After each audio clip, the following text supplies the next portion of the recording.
예, 여러분 안녕하십니까? 그러면 지난 시간에 이어서 가트 3조죠. 내국민 대우부터 시작하겠습니다. 가트의 핵심 조항 1조 3조입니다. 최외국 대우 조항, 내국민 대우 조항. 그 후에 나오는 여러 가지 WTO 협정이 많이 있습니다. 뭐 반덤핑 협정이건 상계관세 협정이건 농업협정이 여러 가지 협정이 많이 있는데 그 협정에 항상 들어가는 조항 내국민 대우, 최외국 대우. 또 WTO 협정이 아니라 양자 간의 또 교역과 관련된 협정이나 각종 그 문서상의 약속을 할 수 있습니다. 반드시 들어가는 조항 최외국 대우 조항, 내국민 대우 조항.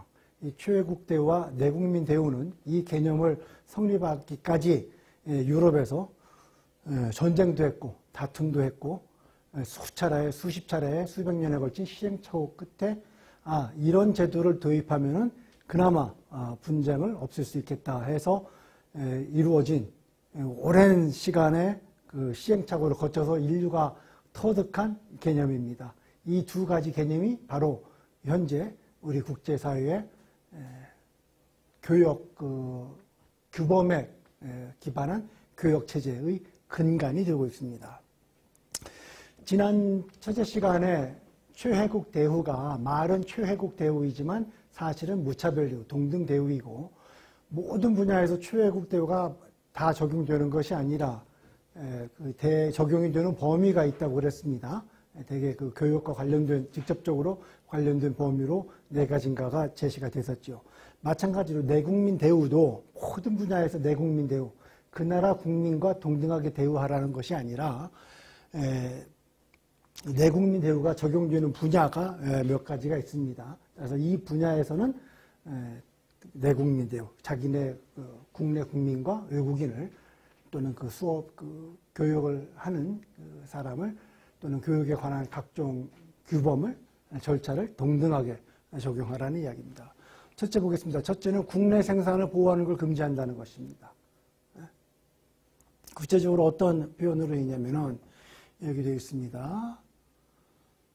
내국세, 어떤 꼭 세금이라는 이름이 아니어도 됩니다. 수수료라는 이름이 되고 어쨌거나 국내적으로 징수하는 내국세, 그리고 국내 판매를 위한 제공, 구매, 수송 이러한 일련의 상품 무역에 관련된 각종 법률, 규정, 요건, 그리고 또 세 번째는 Internal Quantitative Regulation입니다. 국내 수량 규제와 수량과 관련된 규제입니다. 구체적으로는 어떤 상품을 혼합하건 가공을 하건 또는 사용을 하건 특정한 분량이나 비율만큼 어떤 물건을 사용하거나 프로세싱을 하거나 혼합을 하라고 하는 그러한 내적인 수량 규제, 이러한 1, 2, 3, 이 3가지는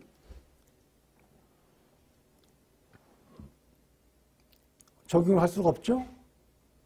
국내 상품이나 또는 수입 상품에 적용할 수가 없습니다. 단 제한이 있어요. So as to afford protection to domestic production. 적용을 하는데 domestic, 국내 생산 보호죠. 국내 생산을 보호하려는 목적으로 국내 생산품 또는 수입품에 이러한 1, 2, 3는 적용해서는 안 된다. 바꿔 말하면 국내 생산을 보호하려는 목적이 아니라 피치 못할 다른 사정이 있을 경우에, 설명이 가능한 다른 사정이 있을 경우에는 적용할 수가 있어요. 근데 국내 생산을 보호하는 목적으로 내국세라든가 각종 상품 교육에 관한 법규라든가 국내 생산 제한과 같은 제도는 적용하지 말라는 것입니다. 두 번째, 3조 2항은 내국세 동등부과입니다. 국내 상품에 적용되는 내국세는 수입 상품에도 동등하게 적용해야지 더 과도하게 적용할 수, 더 과소하게 적용하는 경우는 굳이 문제를 제기 안 할 테니까 더 과소하게 적용할 이유도 없지만 여기서 말하는 건 되게 더 과도하게 적용할 수 없다는 거겠죠. 자, 보겠습니다. 수입품은 인터널 텍스나 어떤 종류의 인터널 텍스나 내국 수수료에 적용을 받지 않습니다.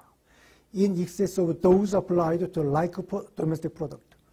동종의 국내 상품에 적용되는 것보다 더 과하게, 동종의 국내 상품보다 적용되는 만큼까지만 부과는 가능한데 그거보다 더 과도하게 적용할 수는 없습니다.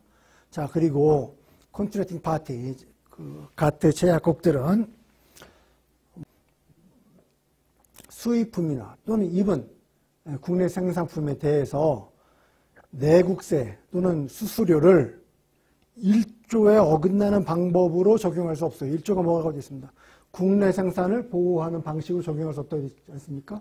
자, 이러한 방식으로 국내 생산을 보호하는 데 금지되는 거와 컨트롤이, 그러니까 금지의 금지니까 결국 국내 생산을 보호하는 방식으로 인터널 텍스나 차지를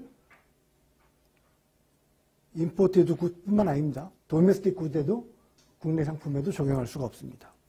3번은 사문화된 조항입니다. 1947년 당시 가트가 만들었을 당시에 이미 시행 중인 어떤 그 내국세 관련된 무슨 그 규정들이 있었다면은 그것은 이미 시행되는 거였으니까 인정한다는 것입니다. 근데 지금은 이제 시간이 많이 지나서 이런 것은 없어졌기 때문에 사문화가 된 겁니다. 자, 내국세의 규정에 관한 대우 계속됩니다. 판매 등에 있어서 동등한 대우를 부여하라는 것입니다. 자, 수입품은 동등 대우를 받아야 됩니다. No is favorable then. 이것 꼭 통상협정에서만 쓰이는 표현인데 덜 우호적인 대우, 번역 자체가 이상합니다. 이게 통상에서만 쓰는 단어인데 동등한 대우를 부여하라는 거죠. 국내 동종 상품에 부여된 것과 똑같은 대우를 부여받아야 합니다. 어떤 측면에서 여기 나와 있죠? 예. 자, 국내 판매를 위한 제공 또는 구매, 교역, 유통, 그 배분 또는 사용 이러한 국내 상품의 국내 그 유통과 판매 이동에 관련되는 모든 법률과 규정과 요건에 있어서 국내 동종 상품에 적용되는 것과 똑같은 조건을 부여해라 되겠습니다. 동등한 국내 상품과 동등하게 대우하라. 내국민 대우죠. 예. 자, 하지만 운송료, 트랜스포테이션 차지는 다르게 적용할 수가 있습니다. 우리도 택시비 다르고 지하철비 다르지 않습니까? 예. 지하철 태워놓고 택시비 부과해서는 안 되지만은 택시를 탔는데 또 지하철 요금만 부과하면은 택시 운전사는 손해잖아요. 그러니까 어쩔 수 없이 상업적으로 타당한 이유가 있는 이러한 그 교역, 그 교통 수단의 차이에서 나타나는 그 수수료의 차이는 수수료는 다르게 부과할 수 있습니다. 자, 그러한 수수료가 이코노미 오퍼레이션 트랜스포트 운송 수단의 경제적인 운용의 차이에서 나오는 거예요. 네? 이건 설명 안 하셔도 알겠죠? 똑같은 교통수단이 경제적으로 운영하는 방법이 다를 수 있지 않겠습니까? 하나는 택시일 수도 있고 지하철일 수도 있고 그 수단에 관한 거고 똑같은 택시라 할지라도 개인이 한 대를 가지고 운영하는 택시 요금과 어느 큰 회사가 수천 대, 수만 대를 가지고 운영하는 택시 요금에는 아무래도 차이가 있을 수 있겠죠. 그렇게 경제적인 데서 기반하는 차이라면은 다르게 부과할 수 있습니다. 상품의 국적에 따라서 A 나라는 비싸게 받고 B 나라 것은 싸게 받고 그러면 안 된다는 거죠. 그런 것이 아니라 이코노믹 오퍼레이션의 차이에 근거하는 그러한 트랜스포트 차지는 다르게 부과할 수 있다고 그랬습니다. 5번은 수량 규제를 금지하는 것입니다. 수량 규제를 금지하지만 일부는 예외적으로 허용되는 게 있습니다. 읽어보겠습니다. 자, 컨트랙팅 파티입니다. 멤버들은 shall not establish or maintain. 자, 국내에서 적용되는 수량 규제. 이 다음에는 IQR로 요약하겠습니다. 국내에 적용되는 수량 규제를 설정하거나 설정해서도 안 되고 유지해서도 안 됩니다. 어떤 수량 규제냐면은 자, relating to the mixture. 자, 상품의 혼입과 가공 또는 사용에 관한 국내 수량 규제입니다. 어떤 특정 상품의 특정 어마운트, 특정 분량을 쓰라든지 특정 비율을 반드시 혼입하거나 가공하거나 사용하는 거기에 관련된 내국 수량 규제 적용하면 안 된다는 얘기고요. 그리고 이런 수량 규제가 require such product must be supplied from domestic sources. 자, 여기에 특별한 분량이나 비중으로 어떤 상품을 혼입하거나 가공하거나 이런 수량 규제 안 된다 그랬습니다. 그런데 더군다나 더 나아가서 이러한 상품을 반드시 도메스틱 소스, 국내에서 조달 가능한 그러한 물건을 사용하도록 요구한다는 것이라면 더더욱 사용해서는 안 된다는 것입니다. 자, 이러한 IQR은 국내 수량 규제는 또 페라1이 뭐였죠? 국내 생산 보호 금지였습니다. 이 국내 생산 보호 금지와 반대되는 방향으로 저촉되는 방향으로 적용해서는 안 됩니다. 뒤집어 말하면은 불가피하긴 한데 국내 생산하고는 아무 상관이 없고 달리 설명 가능한 방법으로 IQR을 적용할 수 있는 여지가 있을 수 있겠죠. 그때는 할 수는 있습니다. 자, 사문화는 1947년 당시에 이미 시행되었던 이 IQR은 적용을 하지 않는다. 예외 규정을 해놨는데 이미 70년이 지났기 때문에 사문화준 조항입니다. 해외 배분 방식의 수량 제한을 금지한다. 특정 상품을 해외에다 배분하기 위해서 A 나라에 얼마, B 나라에 얼마, C 나라에 얼마 이런 식으로 배분하기 위해서 수량 규제를 쓰는 경우도 있습니다. 그거 안 된다는 얘기입니다. 읽어보겠습니다. 자, Internal Quantitative Regulation은 적용할 수가 없습니다. 자, shall be applied 적용할 수 없죠. 아까 나온 말 요약한 겁니다. 혼입이나 가공이나 사용입니다. 어떤 상품을 특정 분량이나 특정 비율만큼 혼입하거나 가공하거나 사용하는 거에 관련된 IQR은 국내 생산 규제는 적용해서는 안 됩니다. 어떤 방식으로? 그러한 어마운트나 분량이 나왔죠. 이러한 어마운트나 분량을 외국 공급원에게 배분하기 위한 수단으로, 배분하기 위한 방법으로 적용해서는 안 됩니다. 정부 조달 및 보조금도 금지가 돼 있습니다. 다 금지가 된 건 아니고 제한할 수 있는 요소를 써놨습니다.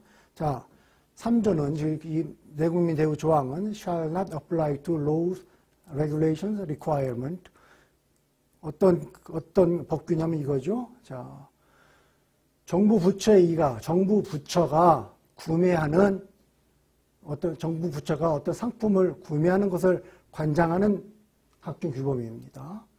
그리고 그 정부 부처가 구매를 하기는 하는데 상업적으로 쓰기 위한 그 구매가 아니라 정부 목적으로 구매하는 것입니다.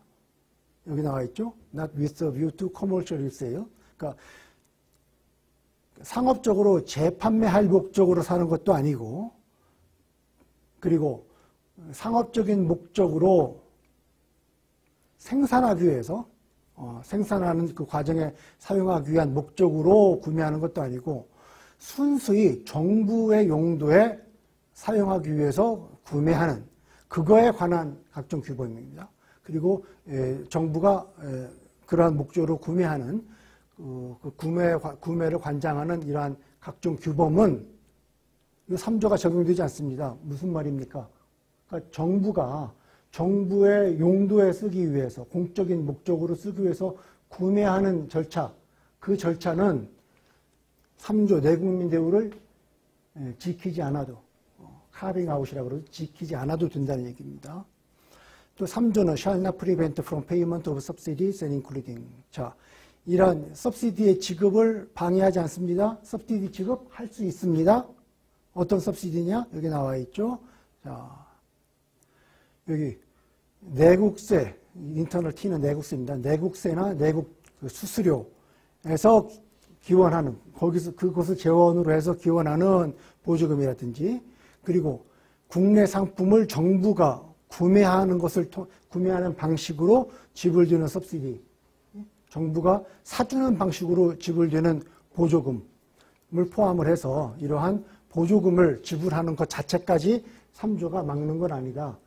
내국민, 내국업자한테 이러저러한 보조금 줬다고 해서 내국민 대우니까 똑같은 보조금을 외국 상품, 외국업자, 외국 상품 수입업자한테 똑같이 주라는 말 아닙니다. 보조금은 국내 업자한테 또는 국내 생산업자한테 줄 수 있다는 얘기입니다. 조건이 있죠? 우리 그때 보조금 협정에서 배웠습니다. 타국에 대해서 피해를 입히지 않는 한. 자, 인터널 맥시멈 프라이스 컨트롤 메저라고 있습니다. 이거 지금은 쓰는 나라가 많지 않은데 가트를 처음 만들었을 때는 이걸 사용하는 나라가 많았습니다. 어떤 상품의 국내 가격이 국내 최고 가격이죠. 물가 안정으로 해서 이 상품의 가격은 어느 선을 넘을 수 없다라고 가격을 통제하는 경우가 있습니다. 자, 이러한 가격 통제는 합법적입니다. 하지만 몇 가지 조건을 지켜야 됩니다. 우선 이 최고 가격제를 운영하는 나라는 그 상품을 수출하는 나라의 이해관계를 고려를 해야 돼요. A라는 상품에 대해서 A라는 정부가 A라는 상품에 대해서 최고 가격을 부과했습니다. 그럼 대개 그 최고 가격은 시장에서 자연스럽게 형성되는 가격보다 낮게 설정을 하겠죠. 시장 가격보다 굳이 높게 할 필요가 없고 시장 가격과 동등하게 할 것 같으면 인위적으로 최고 가격을 설정할 이유가 없지 않습니까? 그러니까 시장 가격보다 낮게 설정하게 되면 그 상품을 수출하는 나라 입장에서는 제대로 받을 값을 못 받게 되니까 불리하겠죠. 그러니까 이러한 그런 수출국에 대해서 불리한 효과를 되도록이면 피할 수 있는 방법을 모색하기 위해서 그러한 목적 하에 그러한 해당 상품을 수출하는 나라의 이해관계를 충분히 고려해서 조심스럽게 운영하라는 이야기입니다. 그리고 member state contracting party는 shall not be prevented from establishing, maintain, IQR relating to cinematography. 이 뒤에 또 나옵니다. 영화 스크린 쿼터입니다. 영화에 대해서는 이런 국내 수량 규제를 설정할 수도 있고 유지할 수도 있습니다. 그것을 방해하지 못한다고 되어 있으니까. 자, 그 다음 조가 봅니다. 스크린 쿼터는 지금 4조에 별도로 규정을 해놨습니다. 이 협정이 만드는 게 70년 전입니다. 70년 전에도 이미 스크린 쿼터, 여러분 우리나라도 지금도 법적으로는 스크린 쿼터가 존재를 합니다. 우리나라 영화가 요새 경쟁력이 높기 때문에 스크린 쿼터 이상으로 아무 제한을 하지 않더라도 스크린 쿼터 이상으로 사용을 하기 때문에 적용을 안 하는 거지 우리나라도 법적으로는 스크린 쿼터가 있습니다. 그만큼 이 스크린 쿼터는 단순히 상업적인 문제뿐만 아니라 그 나라 국민의 그 문화 소양 그리고 정신적인 분야까지 영향을 미치는 것이기 때문에 교역에서 아주 특별하게 별도의 조항을 두어서 스크린 쿼터에 대해서는 따로 조항을 집어넣습니다. 자, 이 영화에 관한 이 수량 규제는 보통 취하려면 스크린 쿼터 형식을 취해라. 즉 상영할 수 있는 시간을 제한을 하는 방식으로 해야지 아예 수입 자체를 원천적으로 봉쇄한다든가 수입 자체를 아주 제한한다든가 그런 방식으로 시작하는 거 아닙니까? 일단 수입하는 건 수입을 시키라는 이야기입니다. 상영 시간을 제한하는 방법으로 적용하라는 이야기입니다.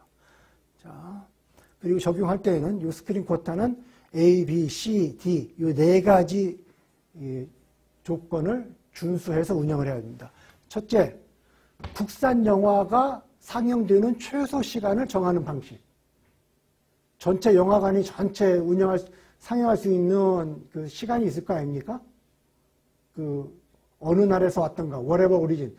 굳이 오리진을 따지지 말고 하여간에 그 나라에서, 영화관에서 상영할 수 있는 총 상영 시간 중에 몇 시간은 국산 영화를 해야 된다 하는 이 최소 시간을 설정하는 방식으로 운영해야 되고, 그 다음에 국산 스크린 쿼터 시간 빼고 나면 나머지 시간이 있을 거 아닙니까?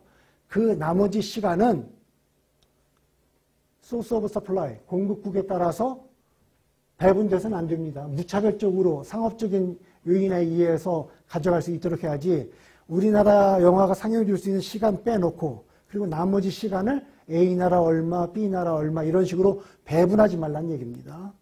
그리고 단 자국 국가 외에 특정 국가의 영화에 대해서 예를 들어서 프랑스의 경우에 프랑스 영화 말고 프랑스 말을 쓰는 또 특정 국가가 있을 수가 있습니다. 그런 국가 영화, 최소한 불어를 쓰는 영화에 대해서는 또다시 이렇게 최소한의 상영 시간을 보장할 수 있는 그러한 방법을 쓸 수는 있습니다. 하지만 설사 그런다 하더라도 1947년 가트가 만들어졌을 당시에 시행했던 것보다 더 증가시킬 수는 없습니다. 자, 스크린 쿼터는 만들 수는 있어요. 만들 수는 있지만 계속 제한을 한다든지 자유화를 시킨다든지 아예 철폐를 시킨다든지 이러한 교육을 자유화하는 방향을 가지고 계속적으로 서브 네고시에이션을 하라고 규정이 되어 있습니다. 통과의 자유입니다. 이것은 이미 배웠습니다. 무역 원활화 협정에 보면은 이 가트 5조 통과의 자유에 대해서 좀 더 자세히 나와 있습니다. 먼저 통과 교통의 정의에 대해서 한번 보시면 됩니다. 자, 이러한 것을 통과 교통이라고 합니다. 이러한 것이라고 하는 것은 여기에 나와 있죠. 어떤 상품이나 운송수단, 운송수단이 어떤 나라를 지나가고 있어요. 지나가는 형태가 환적을 위한 것이건 창구에 넣기 위한 것이건 적합한 것을 다시 분할하건 건 아니면은 분할되었던 것을 합치기 위한 목적이건 또는 자동차를 타고 움직이건 기차를 타고 움직이건 이런 걸 불문하고 어떤 상품과 교통수단이 이러한 형태를 불문하고 특정 국가의 영토를 지나고 있을 때에는 그것을 트랜짓이라고 합니다. 자, 근데 그 트랜짓이 무조건 지나기만 하면 되느냐? 그게 아니라 특정 국가, 그 저니가, 그 여행이 시작된 특정 국가를 출발을 했고 여행이 끝나는 국가에 도착을 합니다. 이 중간 과정에 있어서 이러한 형태를 불문하고 어떤 국가의 영토를 패시지하고 있으면 그것을 통과교통이라고 한다고 그랬습니다. 이 통과교통에는 관세 매기면 안 되고요. 수수료 작게 하라 그랬고요. 각종 절차를 간소화하라 그랬고요. 우리 무역 원활화 협정에서 다 나온 얘기입니다. 통과교통의 자유 되어 있죠. 다른 나라 컨트랙팅 파티 모든 체약국의 영토를 통과할 목적으로 지날 수 있는 권리가 있습니다. 그리고 차별 두지 말라는 얘기죠. 국적국, 자동차의 국적국, 기차의 국적국, 선박의 국적국에 따라서 차별하지 말고, 그다음에 물건의 출발지에 따라서 차별하지 말고, 여기죠. 원산지, 출발지, 그리고 어디서 들어왔는지, 어디로 가는지 이런 것에 대해서 차별하지 말라 그랬습니다. 물건 주인이 누군지, 또는 교통수단의 주인이 누군지 이런 거 가지고 차별하지 말라 그랬습니다. 요약하면은 합리적으로 설명될 수 없는 이유로 차별하지 말고 통과할 수 있는 자유를 부여하라. 통과할 수 있는 자유가 있다는 얘기입니다. 관세 면제하죠. 넘어가겠습니다. 각종 차지 면제합니다. 리즈너블 하면은 부과할 수가 있죠. 통과 교통에 꼭 필요한 누가 보더라도 그러면은 부과할 수 있는데 그게 아니라 통행세 받을 목적으로 A나라에서 C나라 가려는데 B나라를 반드시 통과해야 돼요. 이란에서 인도로 수출을 해야 되는데 반드시 가운데 파키스탄을 수출해야 돼요. 아, 잘됐다. 돈 좀 벌자라는 목적으로 수수료 부과하면 안 된다는 얘기입니다. 반드시 통과하는데 어쩔 수 없이 발생하는 그 비용만큼은 파키스탄이 공짜로 장사할 수는 없으니까 자기 돈 낼 수는 없으니까 그런 건 징수가 가능하죠. 역시 물건에 따라서 비차별해야 됩니다. 여기 나와 있죠. 모든 차지는 레귤레이션이나 서류 요구는 모든 통과 화물에 대해서 동등하게 대우를 해야 됩니다. 비차별입니다. 삼국 통과 상품에 대해서 차별 금지합니다. 자, 똑같은 대우를 부여해야 된다고 되어 있죠. 이게 회원국입니다. 타국을 이미 통과한 상품에 대해서 그 해당 국가, 그 이미 통과한 나라, 그 통과한 나라를 만약에 통과하지 않았다면은 이 나라가 부여했을 그 대우가 있을 거 아닙니까? 그 대우하고 동등한 대우를 부여해라. 괜히 중간에 어떤 나라를 통과했다는 이유로 그 나라를 통과하지 않았으면 부여했을 거보다 더 엄격한 대우 이런 거 부여하지 말라는 얘기입니다. 인도 입장에서 보면은 파키스탄을 경유해서 들어온 이란 상품에 대해서 파키스탄을 경유하지 않고 들어온 다른 나라 상품, 뭐 이란 상품도 좋습니다.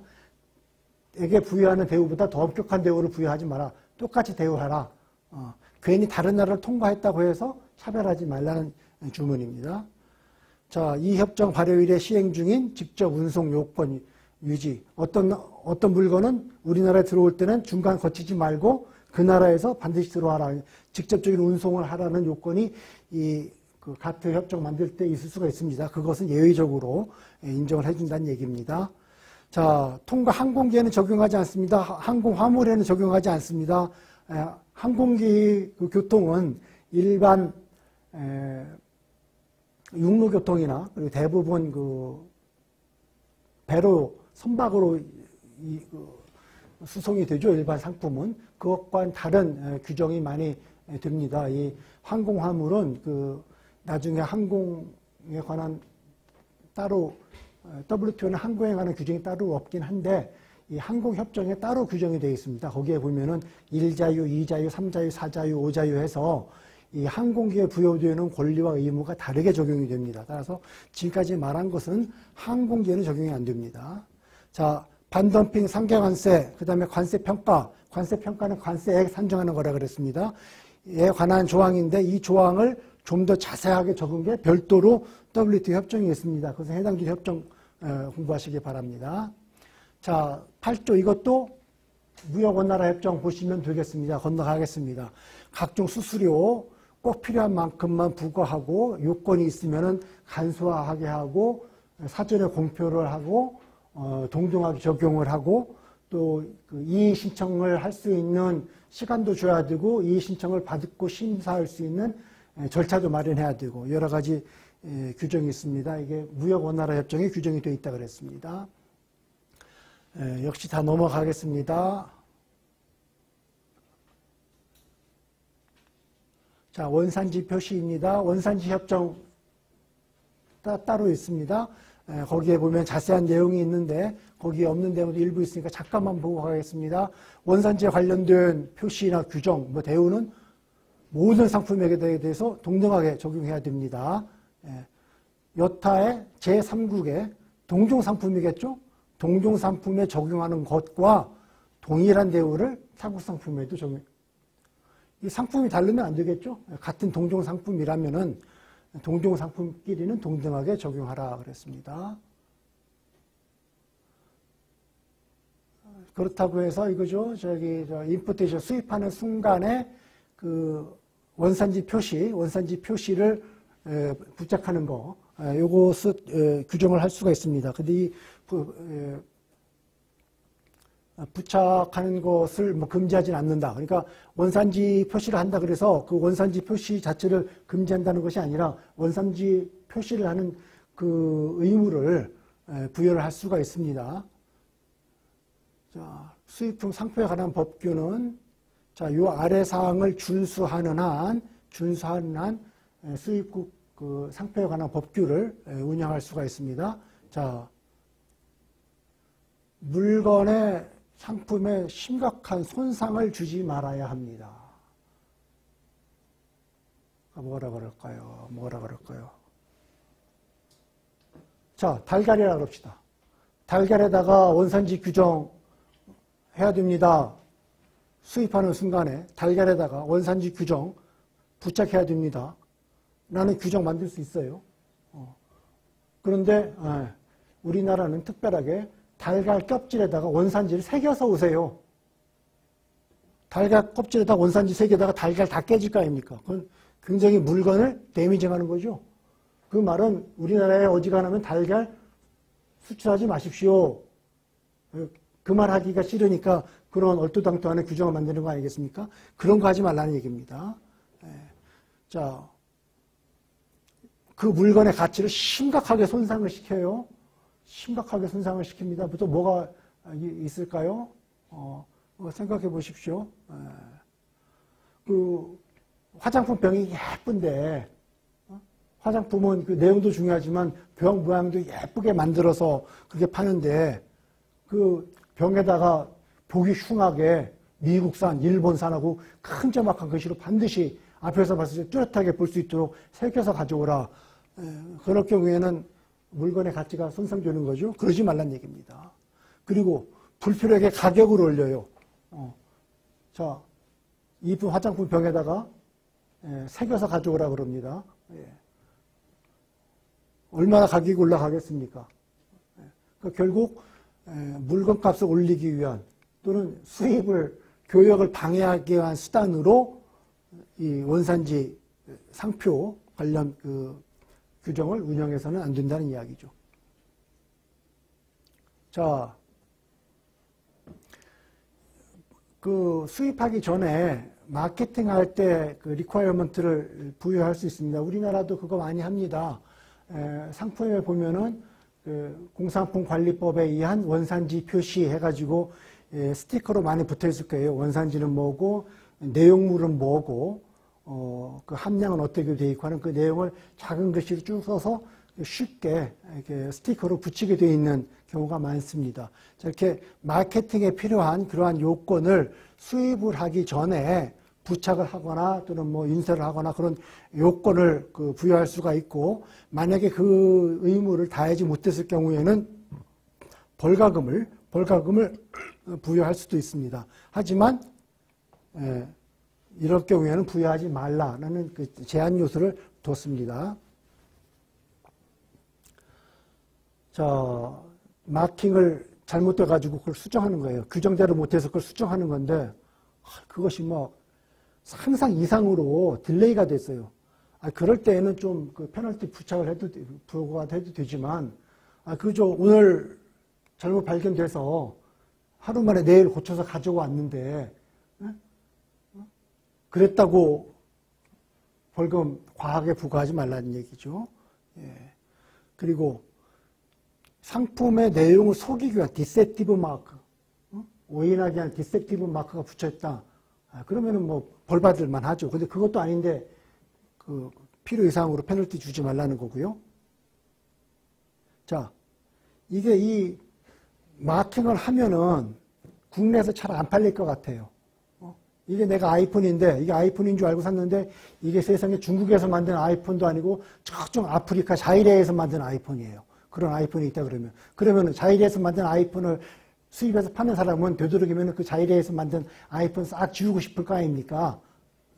의도적으로 빼먹었다면은, 그건 뭐 벌금 내도 싸지만, 그러지 않았다면은 너무 과한 듀티나 페널티를 부과하지 말란 얘기입니다. 자, 지리적 표시할 수 있습니다. 상품에 따라서 그 상품의 원산지가 아주 중요한 경우가 있죠. 포도주는 프랑스 포도주여야지 대만 포도주하고 프랑스 포도주하고 같이 비교할 수 없지 않겠습니까? 그런 지리적 표시가 있는데, 그런 지리적 표시를 하기 위해서 관련 당국은 상호협조를 해라. 상호협조는 어떤 목적으로? 그러한 지리적 표시나 이 상표가 교역을 방해하는 방식으로 운영되지 않도록 상호협조해라. 자, 보겠습니다. 자, 그 상품의 진정한, 진짜 원산지를 잘못 표현하고 있어요. 프랑스 와인인데 대만 와인으로 잘못 표시가 되어 있어요. 그런 거 피하자는 얘기입니다. 그렇게 되면은, 자,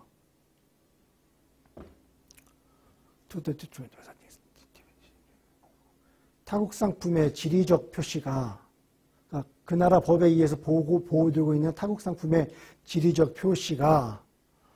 표시를 어떻게 하죠? 훼손할 정도로. 자,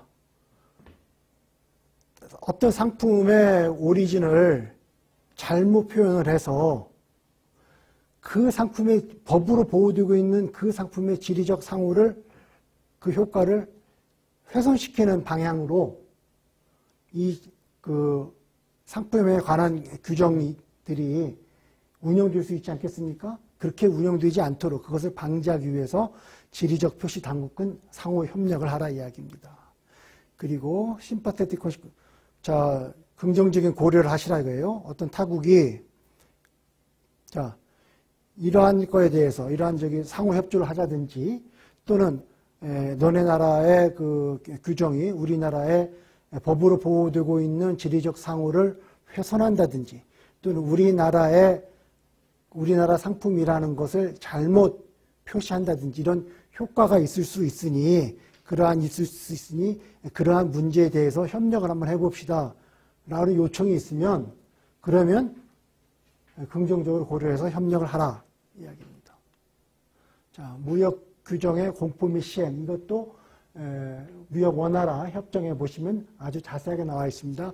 무역 규정은 이펙티브 해야 되고 쭉쭉 나와 있죠. 이러한 각종 무역 규정입니다. 이런 각종 무역 규정은 공표해야 되고 그것도 발효하기 전에 공표해야 되고 공표하는 방식도 모든 사람들이 쉽게 알 수 있는 공표해야 되고 그리고 뭐 비밀을 공표해서는 안 되고 또는 뭐 공표하더라도 비밀 정보를 제공한 사람의 동의가 있어야 해야 되고 뭐 그런 내용입니다. 자, 공표하기 전에는 시행을 하면 안 되고요. 쭉쭉 나오고 뭐 거의 다 똑같은 얘기입니다. 그 무역 원활화 규정에 보면 훨씬 더 자세하게 되어 있습니다. 제일 그 실무나 그 분쟁에서 제일 많이 쓰이는 조항, 이 조항이 바로 10조 3항 A 이 조항입니다. 이 10조 조항은 무역 규정, 무역에 관련된 각국의 법이나 규정이나 요건은 미리 퍼블리시, 공표하라는 이야기입니다. 근데 이제 공표하라는 얘기에는 당연히 시행하기 전에 공표해야 되는 거고 모든 사람이 잘 알 수 있게 공표해야 되는 거고 다 그렇지 않습니까? 그러니까 이 공표라는 단어에 지켜야 될 그 본질적인 내용이 다 포함되어 있는 겁니다. 그리고 많은 나라들이 공표도 하지 않고 시행도 하거나 또는 남모르게 공표하거나 그러진 않습니다. 그래서 이 10조는 이 3조를 빼놓고는 시비가 별로 일어나지 않습니다. 대부분 다 준수가 됩니다. 시비가 일어나는 것은 이 3조입니다. 자, 각국은 이 무역에 관한 모든 법률, 규정, 결정, 판정 of the kind described in paragraph 1이 그거죠. 여기 나와 있죠. 뭐, law, regulation, judicial jurisdiction, administrative rulings, 뭐에 관한 관세 평가, 세번 분류, 수출 자극 요건, 제한, 금지, 판매, 유통, 그러니까 교역에 관한 전반적인 겁니다. 이 교역에 관한 것이 교역에 관한 룰링이나 결정이나 규정이나 모든 법은 운영할 때 있어서 반드시 똑같이 유니폼하고 공정하고 임파셜하고 합리적으로 운영하라 이렇게 되어 있습니다. 근데 이러한 규정을 어떤 특정 국가에 대해서 유리하게 파셜리 운영한다든지 도대체 합리적인 설명이 안 되는 방향으로 운영을 한다든지 그래서 어떤 특정 국가한테 피해를 야기한다든지 또는 어제는 이랬다가 내일은 저랬다가 작년엔 이랬다가 내년엔 이랬다가 A 나라에는 이랬다가 B 나라에는 저랬다가 이렇게 일관되게 운영해서는 안 된다. 그러니까 이 항목을 가지고 분쟁이 상당히 많이 일어나고 있습니다. 자, 여기까지가 10조입니다. 이 다음은 11조 수량 제한의 철폐인데 수량 제한 철폐는 분량이 좀 되기 때문에 오늘은 여기까지 하고 수량 제한부터는 다음 시간에 이어서 계속하도록 하겠습니다. 감사합니다.